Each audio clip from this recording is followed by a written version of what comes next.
नवरात्रि का गुरुवार बहुत ही ज्यादा श्रेष्ठ और उत्तम होता है। आप हार रहे हैं, दुख आ रहा है आपके जीवन में, विवाह में बाधा आ रही है। इस दिन माँ कात्यायनी का पूजन होगा, जो सौभाग्य देने वाली देवी मानी जाती है। विवाह के अड़चनों को दूर करने वाली देवी कहलाती है। रोग कर सभी तरीके की पीड़ाओं का नाश करने वाली देवी है। आप सभी को कात्यायनी माता का घर में विधि विधान से पूजन करना है और एक सरल सा उपाय करने का भी प्रयत्न करें। कार्य बहुत छोटा सा है, लेकिन इसके लाभ बहुत ही ज्यादा अद्भुत है। अगर हो सके तो इस दिन सुबह उठकर अपने घर में धन की लक्ष्मी को आमंत्रित करने के लिए हल्दी मिश्रित जल जरूर छिड़कें अपने घर में। माँ कात्यायनी के पूजन के दिन अगर घर में जल में मिश्रित हल्दी को मिलाकर के पूरे घर में छिड़काव करते हैं, ये बहुत ही शुभ माना जाता है, क्योंकि माता को पीले रंग की वस्तु बहुत प्रिय है। पीले रंग के कपड़े आप भी धारण करें। इस बार दुर्लभ और श्रेष्ठ संयोग हो रहा है कि माँ कात्यायनी के पूजन के दिन विशेष तौर पर गुरुवार पड़ रहा है। ऐसा दुर्लभ संयोग बहुत कम देखने को मिलता है। आप सभी लोग इस दिन कोई न कोई शुभ कार्य जरूर करें। इस दिन आप सभी को पीले रंग के कपड़े पहनने हैं। माता भवानी माँ कात्यायनी को भी पीले रंग के वस्त्र धारण कराएं।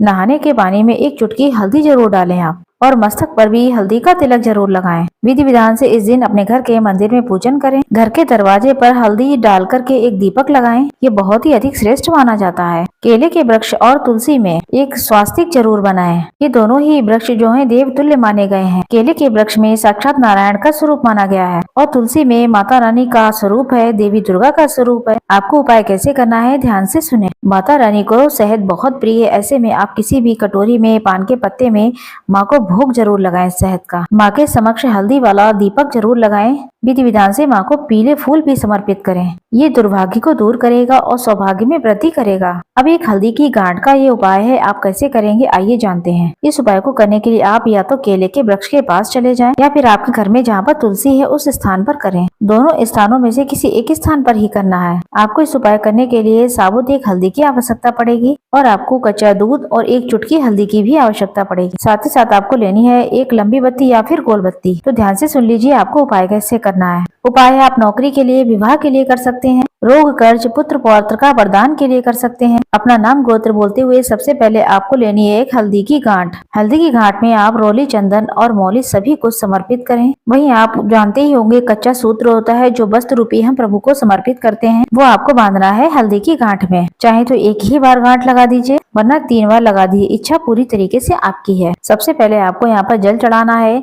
या तो केले के वृक्ष में या फिर तुलसी के पौधे में। उसमें कच्चा दूध भी पड़ा होना चाहिए। आप जो हल्दी का पाउडर रूप में लेकर गए हैं उसे एक सुंदर सा छोटा सा स्वास्तिक बनाएं। उसके ऊपर आप दीपक लगा दीजिए। अपना नाम गोत्र बोलकर यहाँ पर जो भी आपके मन में इच्छा है वो बोलते हुए, जैसा आप सोचते हैं वैसा ही आपके साथ होता है। जैसा आप ब्रह्मांड में परिकल्पना करते हैं, जिस स्वरूप में आप मन में सोचते हैं पूजा करते समय, वही सब कुछ आपके साथ घटित होता है। तो आप बहुत ही विधि विधान से विश्वास के साथ इस कार्य को कीजिएगा। आपने कच्चा दूध चढ़ा दिया, हल्दी मिश्रित जल चढ़ा दिया, आपने स्वास्तिक बनाकर दीपक लगा दिया।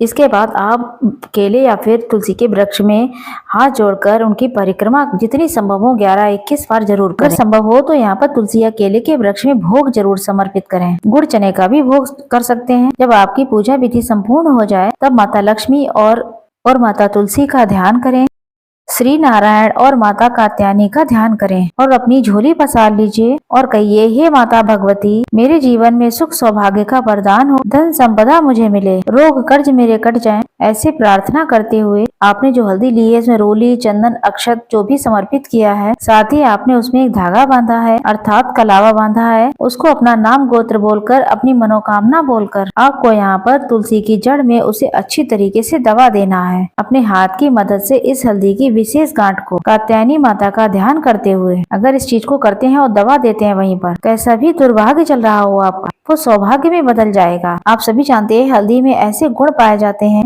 जो पेड़ पौधों की हमेशा रक्षा करते हैं। इसके आयुर्वेदिक लाभ तो है ही अद्भुत। ज्योतिष दृष्टिकोण से हल्दी बहुत शुभ मानी जाती है। बहुत छोटा सा सरल सा उपाय है, आपको करना है ये। पूरे दिन भर में किसी समय आप कर सकते हैं, लेकिन शाम के बाद वो जल नहीं चढ़ाया जाता है। उपाय आप कर सकते हैं।